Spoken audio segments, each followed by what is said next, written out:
Ms. Kristen Cox serves as the Executive Director of the Governor's Office of Management and Budget in Utah, where she champions her success framework as the guiding tool for continuous process improvement in state government.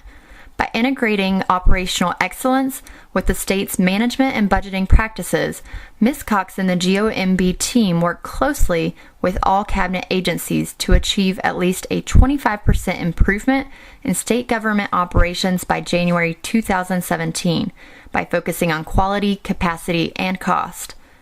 A cornerstone of this initiative is a focus on evidence-based practices and data-driven decision-making.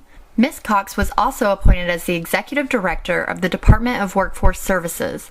She served in this capacity for 5 years and established a division to ensure that the organization used proven tools and methodologies to support the best possible outcome for customers. So much. I cannot talk if I don't walk, and my voice is so bad. Can you guys hear me? Yes. I get closer so you can hear me.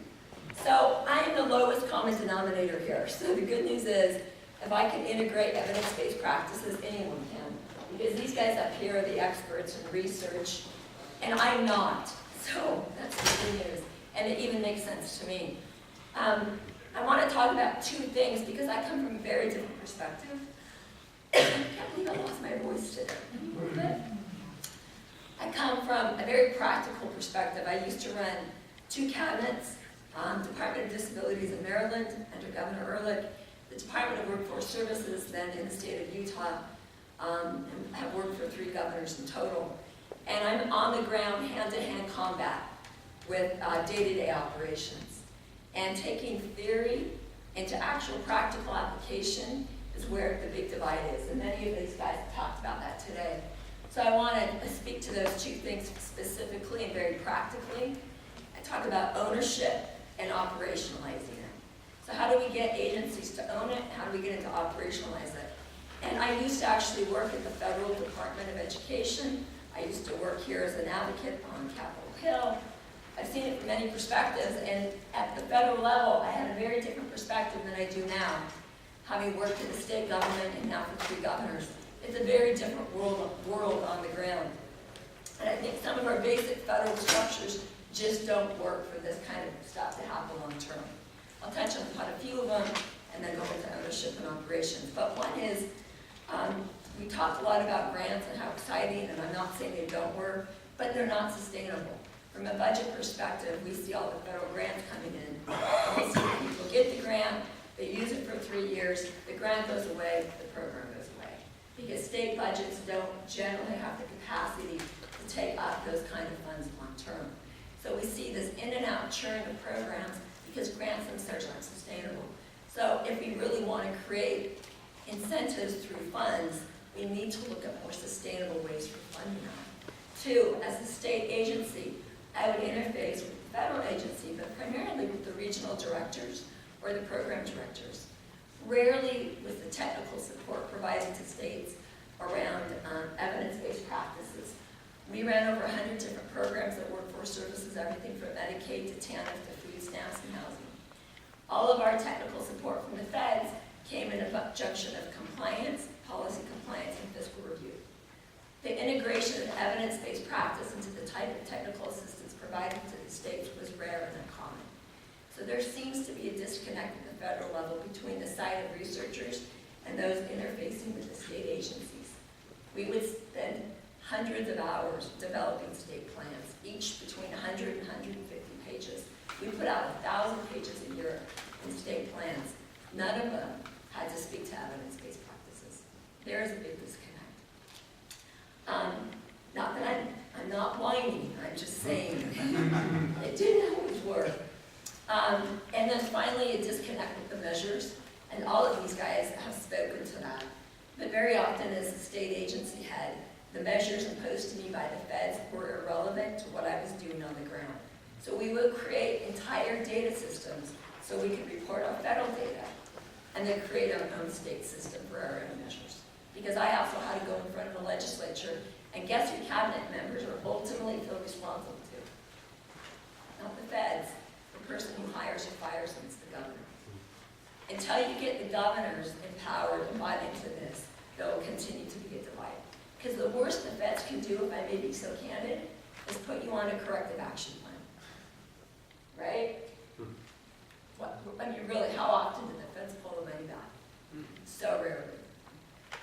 Cabinet members feel accountable to the legislature, who they have to go testify in front of, and the governor who fires and hires them.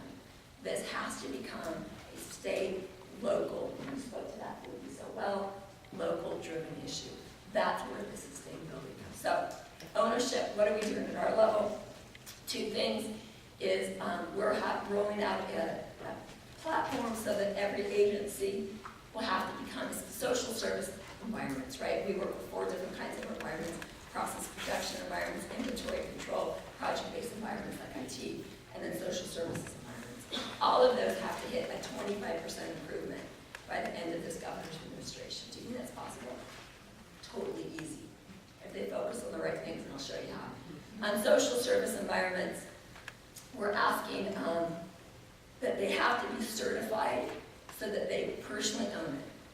There's a lot of national research and stuff that happens. It's very informative when we look at that. But for them to really own it, they've got to work on it and have internal infrastructure. They've got to believe it, and they've got to do the work. The best way to own it is to do the work, because you're invested in it. So we are developing, we're working with the local university on different levels of certification, 1 through 5. Everything from innovation to implementation, all of these best practices around fidelity models, et cetera, so that we know that agencies themselves are starting to do the work. And it's not just being imposed upon them. But here's where the imposition comes.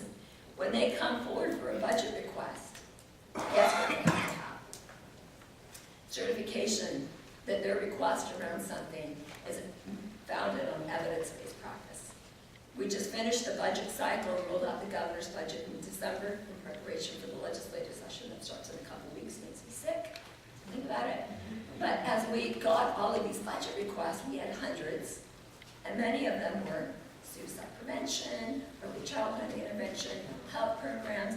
As a policymaker, as a governor, as a legislator, as a budget director, how do I know if it's a good program or not? They sound great on paper, and they have a two-page, so it becomes a dog and pony show, if we're honest about it, but she does the best dog and pony show. So unless I've got confidence that they're meeting certain protocols and evidence-based practice, they will not get funded. So that's one way we can reinforce the practice in Utah, and I think it's pretty unique and rare that that's going to be the approach that we're taking. But let's talk about operationalizing it. New ideas are wonderful, but we often add things in government without taking away.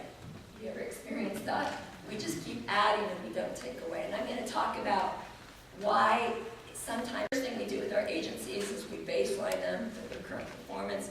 We use a very simple process. We get the scope of their system, what's in, what's out. We develop what's called the throughput operating strategy. I'm not going to bore you with the details, but it essentially says, what are the major processes involved? Do you see a big thing with boxes up there? Okay, this is for adult probation and parole. I'll walk you through it. It's in a real environment within our correctional system. We lay out what the process is, what's in or what's out. We clarify the goal, which is so critical. When we ran the TANF program, we weren't sure if the feds wanted us to hit participation, to get people jobs, or to reduce caseloads. Now you could do all three, but without clarity and purpose, that became a mess. So we define the goal clearly, we baseline it very simply. We believe that sometimes there are too many measures, and when you get too many measures, they start to conflict with each other, and what happens? You send mixed messages and mixed sets of priorities to your staff. Saying what you really need is hard because it means saying no to other things. So we do a simple baseline measure. It doesn't mean it's all the operational stuff you look at, but the baseline results, what's their quality, especially in social service environments. It's a hard thing to say, what is it, how do we measure it? People got to step up. What's our throughput, meaning what's the capacity, how many people can we serve, divided by our operating expense. So quality times throughput divided by operating expense, because you cannot look at evidence-based practices without understanding the impact on costs. You get a baseline ratio, and you know where you're starting, and that's how we do it. It sets this up very easily. It's a very simple way to start it, but here's where it becomes interesting. We talk to people about this really interesting concept called blue light. You can go to the next slide. slide. Does that happen? See, just for you visual people, I did make a little light. So it means something for you, but talk to people about a really simple example. We talk about a welder. And if you go into a manufacturing shop, it's true even though we're in social service environment, so don't tune me out. If you go into a manufacturing environment, this actually happened. A guy walked in and the plant manager said, we're gonna have to build 2 plants, we're at capacity, we're so busy, we can't take any more, I gotta build another plant. And the guy, the consultant, came in and watched what was happening. And the welder, they made bumpers, would weld for a second, then he'd stop and he'd go pick up the bumper and bring it over, weld again, move it over, take some plastic off, stick it in a pile, and he noticed that the blue light coming out of the welding machine was not on too much because the welder was busy doing everything else but welding. We talk at blue light. So when we talk to social workers working with kids or mental health professionals, you gotta ask them, what's your blue light? What are you supposed to be doing? Very few people know it. When we develop their TOS, we develop a control point, which helps them start thinking about what's the biggest constraint, what should moderate and control the whole system. When we figure that out for people, and it's some analysis we do an interference diagram, you can in the middle. In social service environments, let's talk about AP&P. It's more time supervising and case managing the parolees, right? Big shock.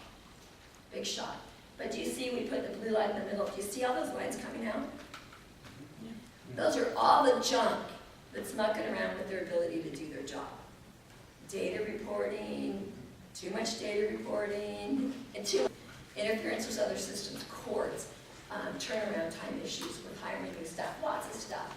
We actually do something called hour mapping, which we map the time out. You can go to the next slide. We get a gap analysis. How much of their time is spent on blue light time? Evidence-based practices to make a difference. 20%. Not uncommon. Almost every agency we go, 15, 20, if you're lucky, 30% of their time is spent doing blue light.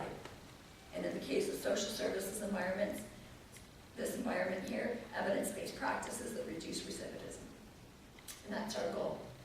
So we can have this, but as long as we keep layering on work and we take nothing away, our ability to penetrate is really hampered. People on the ground feel overwhelmed. They don't feel like they can take on anything more. A new initiative sounds like more work.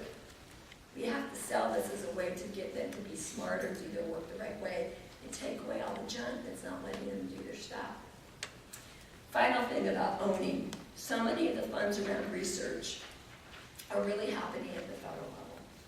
There's a lot of money there and it's great. Many of the programs that come to the state level don't necessarily come, I'm not talking grants, I'm talking the core-based budgets that come from TANF or food stamps or CCJJ or corrections or whatever, don't have attached to it evidence-based practice research. It's implement the program and report the heck out of it. What's missing is that funding stream, and so lots of agencies are really dedicated and creative about it, which we did at Workforce Services. We had to carve out our own funding to make it happen. It's really difficult for agencies to take it on. And they need to do it because they've got to own it, number one, and they have to customize the data. So with corrections, yeah, we looked at something called LSIR. It's a survey of risk factors for parolees. And it's, the national research said, yes, this will work, but we needed to know what it meant for us, and we had to customize the data. What we found is that 50% in this risk score reduced recidivism by 33%. We have a target. Now we implement evidence-based practices, and we've already in 3 months seen a 4.9% improvement. Having said that, we have to let agencies and local communities own it, and that means thinking differently about how we fund it, thinking differently about how the feds interface with states, and then operationalizing it, because operations are complex. There's data, the technology, the policy, the business process, performance plans, all of that stuff, and government.